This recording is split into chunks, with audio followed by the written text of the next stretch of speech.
How do we get knowledge about the past, है ना। हम इतनी पुरानी बातों का पता कैसे लगाएं भाई जो लॉन्ग लॉन्ग ईयर्स अगो हुई हैं। तो उसके बारे में पता लगाने के लिए अब हम पढ़ेंगे चैप्टर का ये वाला part, finding out about the past, है ना। अतीत के बारे में कैसे जानें, पास्ट के बारे में कैसे जानें। तो पास्ट के बारे में जानने के लिए एक तरीका तो ये है कि बहुत पुरानी जो किताबें हैं उनको ढूंढना और उनको पढ़ना। उस वक्त की जो किताबें हैं उनको ढूंढा जाए और पढ़ा जाए। एक तरीका तो ये है।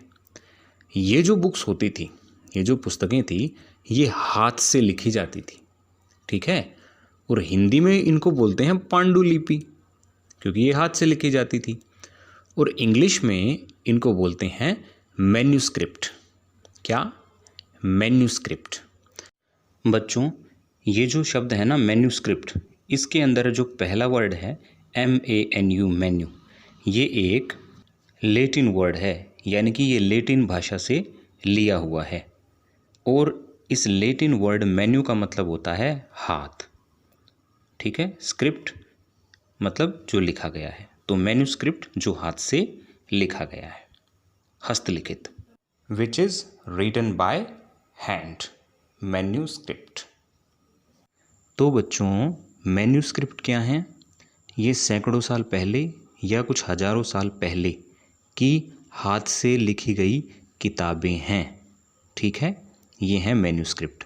और आपको पता ही है, किताबों को पढ़ने से हमें उस टाइम की जानकारी मिल जाती है, ठीक है। तो ये मैन्यूस्क्रिप्ट है, इससे हमें हिस्ट्री का पता चलता है। देखो बच्चों, उस टाइम पे पेपर नहीं होता था, जैसा नोटबुक का पेज जिस पे आप लिखते हो ऐसा नहीं होता था। तो मैन्यूस्क्रिप्ट किस चीज़ पे तैयार होती थी? तो मैन्यूस्क्रिप्ट तैयार होती थी ताड़पत्रों पे, ठीक है। और ताड़पत्र को हम क्या कहेंगे? Palm leaf. पाम लीफ यानी कि पत्तों के ऊपर लिखी जाती थी। एक चीज़ और थी जिस पे लिखी जाती थी, वो थी bark of birch tree. Bark यानी कि छाल, बर्च ट्री, बर्च ट्री यानी कि भुर्ज का एक पेड़ जो हिमालयन क्षेत्र में मिलता है, ठीक है। तो पाम लीफ पे और बार्क ऑफ बर्च ट्री, भुर्ज पेड़ की छाल पर लिखी जाती थी ये मैन्यूस्क्रिप्ट्स, ठीक है। तो हमने ये समझ लिया कि मैन्यूस्क्रिप्ट होती क्या थी, या अभी भी होती हैं, क्या होती हैं, और ये कैसे तैयार की जाती थी, इसका पेज कैसा होता था, पत्ते का या छाल का होता था, ठीक है। ये हुई बात। अब इन मैन्यूस्क्रिप्ट के साथ एक समस्या है, वो क्या? ये खराब हो जाती हैं। कुछ मैन्यूस्क्रिप्ट्स यानी कि पांडुलिपियों को कीड़ों ने खा लिया वक्त के साथ जो है मुड़ जाती हैं या फिर गल जाती हैं, फट जाती हैं, खराब हो जाती हैं। तो ये इनके साथ एक समस्या है, ठीक है। लेकिन फिर भी आज भी बहुत सारी मैन्यूस्क्रिप्ट हैं जो उपलब्ध हैं, ठीक है। अब बात करते हैं कि ये मैन्यूस्क्रिप्ट हमें मिलती कहाँ है, हिस्टोरियंस इनको कहाँ ढूंढते हैं, कहाँ पे ये आज भी उपलब्ध है। तो ये मिलती हैं मंदिरों में और विहारों, यानी कि जिनको हम मोनेस्ट्रीज बोलते हैं, वहाँ पे। तो जो धार्मिक स्थल है ना, मंदिर विहार, वहाँ पे ही मिलती हैं, ठीक। अगली बात, इन मैन्यूस्क्रिप्ट्स में क्या लिखा हुआ है, किस मुद्दे पर बातें हैं, इसमें टेक्स्ट जो है वो किस बारे में लिखा हुआ है। तो इसमें कुछ धार्मिक पुस्तकें हैं, कुछ राजाओं के लाइफ के बारे में हैं, कुछ दवाइयों के बारे में हैं, कुछ विज्ञान साइंस के बारे में भी हैं। ये बातचीत इनमें लिखी हुई है, इसके बारे में इनमें कंटेंट लिखा है, ठीक है। और हमें हमारे एपिक मिलते हैं, महाकाव्य, है ना, कविताएं, पोइट्री और नाटक, प्लेज, ये सारी चीज़ें भी हमें इनमें मिल जाती हैं। बहुत सारे इनमें संस्कृत में लिखे हुए हैं, और इनमें और कौन सी लैंग्वेज में लिखा मिलता है, तो वो है प्राकृत और तमिल। तो मैन्यूस्क्रिप्ट्स इन 3 भाषाओं में हमें लिखी हुई मिलती हैं एंशिएंट टाइम के इंडिया में। ये 3 लैंग्वेजेस कौन सी हैं बच्चों? तो ये लैंग्वेजेस हैं, नंबर 1 संस्कृत, नंबर 2 प्राकृत, और नंबर 3 तमिल। देखो, संस्कृत ब्राह्मणों में प्रचलित थी, ठीक है।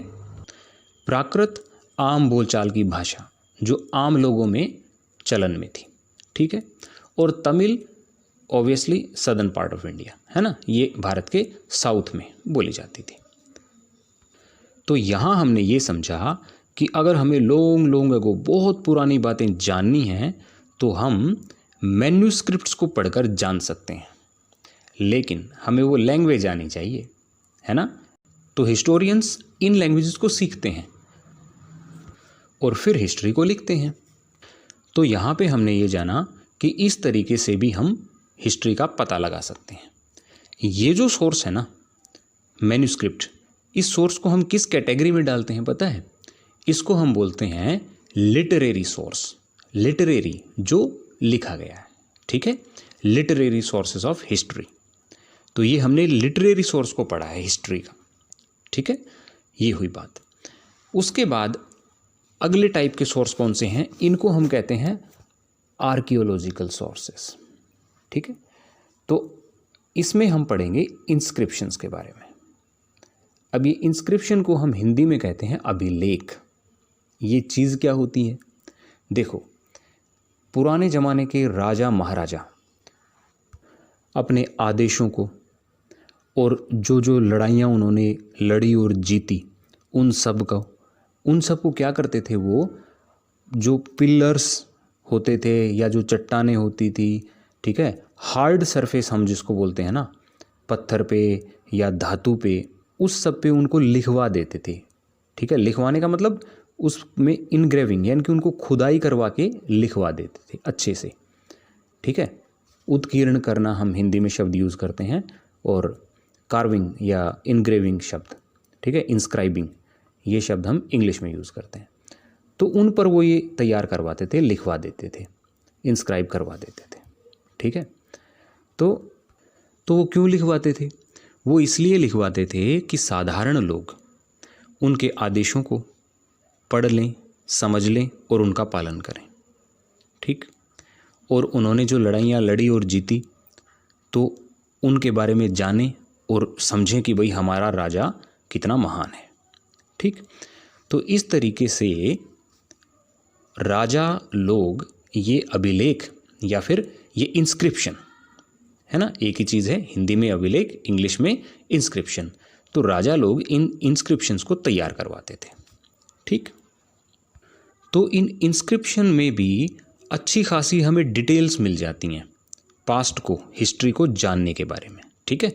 तो एक सोर्स हमारे पास क्या है? लिटरेरी सोर्स, यानी कि जो चीज़ें इस पे पत्तों पे लिखी हुई हैं और बार्क ऑफ बर्च ट्री के बार्क पे लिखी हुई हैं, है ना। यानी कि एक सोर्स मैन्यूस्क्रिप्ट है, दूसरा सोर्स हमने देखा इंस्क्रिप्शंस हैं। तो बच्चों, अब आपके सामने है ये क्वेश्चन क्या है? Can you think of the advantages of writing on hard surface and what could have been the difficulties. भाई, हार्ड सरफेस पे लिखने के क्या फ़ायदे हैं? सोचो क्या फ़ायदे हैं। तो फ़ायदा ये है हार्ड सरफेस पे लिखने का कि वो लंबे समय तक टिका रहेगा, है ना, थाउजेंड्स ऑफ ईयर्स तक टिका रहेगा, वो ख़राब नहीं होगा। मैन्यूस्क्रिप्ट में आपने पढ़ा था ना कि मैन्यूस्क्रिप्ट जो है कट जाती हैं, गल जाती हैं, उनको कीड़े खा जाते हैं। तो इंस्क्रिप्शंस के केस में ऐसा नहीं है, क्योंकि वो हार्ड सरफेस पे लिखी जाती हैं। कोई मेटल हो सकता है, पत्थर हो सकता है, रॉक हो सकती है ना, कोई पिलर हो सकता है, तो उस पे वो तैयार की जाती हैं इंस्क्रिप्शंस, यानी कि हार्ड सरफेस है। तो हार्ड सरफेस पे लिखा हुआ हज़ारों सालों तक टिका रहता है। हाँ, पत्थर के टूट फूट जाने से, पत्थर के घिस जाने से वो ख़राब हो सकता है, लेकिन वो लंबे समय तक टिकता है। ये बात हो गई। इसी क्वेश्चन में फिर पूछा गया है, and what could have been the difficulties. भाई, हार्ड सरफेस पे लिखने में क्या डिफ़िकल्टीज़ हैं? देखो, पेपर पे तो आप भी लिख दोगे, है ना, लेकिन क्या पत्थर पे या मेटल प्लेट पे लिख सकते हो? उसके लिए तो स्पेशल ट्रेनिंग चाहिए, है कि नहीं? उसके लिए तो आपके पास टूल्स होने चाहिए, है कि नहीं? तो ये चीज़ें होनी चाहिए। उसके बाद भी लिखने में बहुत टाइम लगता है, तो ये सारी दिक्कतें इसमें होंगी। स्किल्ड पर्सन चाहिए, उसको ट्रेनिंग मिली हुई होनी चाहिए, वो अपने काम में परफेक्ट होना चाहिए, ठीक है। उसके पास वो टूल्स होने चाहिए जिससे वो ये काम करेगा, ठीक है, तो ये इसमें दिक्कतें आती हैं, वो उतना आसान नहीं है जितना कि पेपर पे लिखना। ठीक है, उसके बाद देखो बच्चों, बहुत सारी ऐसी चीज़ होती हैं जो हार्ड आइटम से बनी होती हैं, पत्थरों से बनी होती हैं, मिट्टी की बनी होती हैं, जिसे बाद में पका लिया जाता है ना। कुछ लकड़ी की बनी होती हैं, कुछ मेटल्स की बनी होती हैं, और वो बाद में बची रह जाती हैं। तो बच्चों, ये जो रिमेन्स हैं ना पास्ट के, यानी कि पिछले पुराने सैकड़ों हजारों सालों के, ये जो रिमेन्स मतलब बचे हुए आइटम्स, तो इनको जो स्टडी करते हैं उनको आर्कियोलॉजिस्ट कहते हैं। ठीक है, कौन होते हैं archaeologist? Those who study these objects are called archaeologist. अब दीज ऑब्जेक्ट्स का मतलब क्या, कौन से ऑब्जेक्ट्स भाई? देखो, रिमेन्स ऑफ बिल्डिंग्स, पुरानी जो बिल्डिंग्स बची रह गई। आप कई बार घूमने जाते हो, देखते हो ना बहुत पुरानी पुरानी बिल्डिंग्स। ठीक है, कुछ पेंटिंग्स हो गई, कुछ स्कल्पचर, कुछ मूर्तियाँ वगैरह हो गई, कुछ ख़ास तरह के टूल्स, किसी काम को करने के, खेती को में यूज़ होने वाले और दूसरे कामों में यूज़ होने वाले टूल्स, वो हो गए। वेपन्स, हथियार हो गए। पोट्री जिसे बोलते हैं ना, मटके वगैरह, ये सब पोट्स हो गए। पेंस वगैरह, किसी तरह के खास बर्तन, है ना। ऑर्नामेंट्स समझते हो ना, ज्वेलरी वगैरह, वो हो गए। कॉइन्स, सिक्के हो गए। तो इस तरह की जो चीज़ें हैं उनको जो स्टडी करते हैं उनको हम आर्कियोलॉजिस्ट कहते हैं। और इस आर्ट को, इन चीज़ों को स्टडी करने की आर्ट को आर्कियोलॉजी कहते हैं। ठीक है, और ये मैंने आपको पहले ही बताया, ये चीज़ें किस किस की बनी हो सकती हैं भाई? स्टोन, पत्थर की बनी हो सकती हैं। बोन, हड्डियों की बनी हो सकती हैं। बेक्ड क्ले, पकी हुई मिट्टी की बनी हो सकती हैं। मेटल की बनी हो सकती हैं, है ना, धातु की बनी हो सकती हैं। तो ये सारी चीज़ें हैं ना, ये हार्ड सब्सटेंस हैं, ये मजबूत हैं और लंबे समय तक, हजारों सालों तक टिकी रहती हैं। ठीक है, तो ये चीज़ें आर्कियोलॉजी में आती हैं। इनको स्टडी करने वाला आर्कियोलॉजिस्ट। तो आर्कियोलॉजिस्ट इन चीज़ों को देखते हैं और अंदाज़ा लगाने की कोशिश करते हैं, पता लगाते हैं कि भाई ये चीज़ें क्या हैं और किस किस काम में पहले यूज़ होती थी। ठीक है बात। अच्छा बच्चों, और ये जो आर्कियोलॉजिस्ट है ना, इन्हें हिंदी में हम पुरातत्वविद भी बोलते हैं। ठीक है, तो ये और भी चीज़ें देखते हैं, उनको ढूंढते हैं। क्या क्या? जैसे जानवरों की हड्डियाँ, चिड़ियों की हड्डियाँ, मछलियों की हड्डियाँ। ठीक है, ये सब ढूंढते हैं। और इन चीज़ों को ढूंढने से उन्हें लोगों की खाने पीने की आदतों के बारे में पता चलता है। वो पता कर पाते हैं कि उस टाइम लोग क्या खाते और पीते थे। ठीक है, जो पेड़ पौधे होते हैं ना, जो प्लांट्स होते हैं, तो उनके रिमेन्स बहुत मुश्किल से बच पाते हैं, वो वक्त के साथ ख़राब हो जाते हैं। और जो ग्रेन्स होते हैं वो कई बार जल जाते हैं, लकड़ी के टुकड़े जल जाते हैं, तो जले हुए बचे रहते हैं। वो बचे हुए रहते हैं, उस जले हुए दानों से, जली हुई लकड़ी से भी आर्कियोलॉजिस्ट को बहुत मदद मिलती है चीज़ों को जानने में। तो बच्चों, पेड़ पौधे यानी कि वेजिटेशन के पार्ट्स और एनिमल्स यानी कि जानवरों के कुछ, उनकी स्किन या उनकी हड्डियाँ, ये चीज़ें वैसे तो बची नहीं रहती, लेकिन इनके कुछ फॉसिल्स बच जाते हैं, वो रॉक्स के अंदर रह जाते हैं। ठीक है, तो ये फॉसिल्स क्या होते हैं? जीवाश्म, मतलब जीवों के अंश, चाहे पौधों की चाहे जानवरों के। तो ये फॉसिल्स बचे रह जाते हैं और इन फॉसिल्स को historians as a source use करते हैं और इससे ये पता भी लगाते हैं कि ये फॉसिल्स कितने पुराने हैं। उस टेक्निक को बोलते हैं कार्बन डेटिंग। कार्बन डेटिंग से पता लगाते हैं कि ये जो फॉसिल्स हैं ये कितने पुराने हैं। और इन चीज़ों से मदद लेकर हिस्टोरियंस पास्ट के बारे में अंदाज़ा लगाते हैं कि वो लोग कैसे रहते थे, क्या खाते पीते थे। तो सारा अंदाज़ा लगाकर वो लिखते हैं, अपना एक राइटअप तैयार करते हैं कि भाई पहले क्या हुआ होगा। तो ये होते हैं हिस्टोरियंस जो पास्ट को स्टडी करते हैं। ठीक है, वो स्कॉलर्स हैं हिस्टोरियन जो पास्ट को स्टडी करते हैं। अच्छा, पास्ट को स्टडी किस चीज़ के बेस पे करते हैं? तो ये जो है ना मैन्युस्क्रिप्ट, इंस्क्रिप्शंस, ये सारी चीज़ें, ये सारी होते हैं सोर्स। सोर्स क्या होता है? सोर्स वो कोई भी ऑब्जेक्ट, वो कोई भी चीज़ जिसके बेस पे हिस्टोरियंस हिस्ट्री को लिखता है, इतिहास को लिखता है, तो वो होता है सोर्स। भाई जैसे आपको कोई पुराना सिक्का मिल गया, अब आप पुराना सिक्का देखकर सोच में पड़ गए हो कि भाई ये सिक्का किसका है, ये इस मेटल का क्यों बना हुआ है, ये तांबे का क्यों है, सोने का क्यों है, चांदी का क्यों है, इस पे किस राजा की फ़ोटो बनी हुई है, ठीक है, इस पे कौन सा सन लिखा है, कौन सी लैंग्वेज लिखी है। तो ये आपको क्या मिल गया, ये आपको मिल गया सोर्स। बच्चों अगर हिस्ट्री का कोई सोर्स हमारे हाथ लग जाता है ना, तो फिर हिस्ट्री पढ़ना बोरिंग नहीं रहता, फिर ये बड़ा मज़ेदार हो जाता है। ठीक है, तो सोर्स से ही हिस्ट्री तैयार होती है और सोर्स मिलने के बाद हिस्ट्री को पढ़ना बड़ा मज़ेदार होता है।